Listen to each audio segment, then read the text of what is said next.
Hi! Today I would like to show you how you can transfer files from Apple device to iPhone 13 Pro.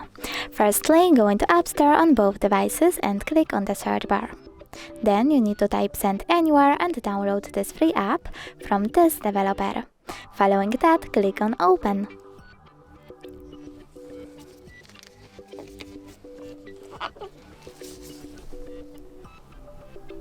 Then select Allow access to all photos, click on Allow and choose OK.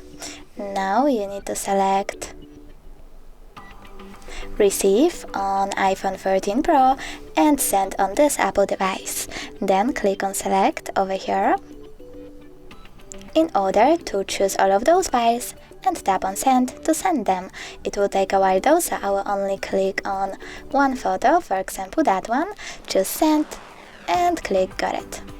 Over here we have two ways to connect. You can input this key over here and tap on Receive or Scan QR code. In order to scan it, click on the scanning icon over here, choose OK and point your device's camera at the QR code. Then wait. Now click OK.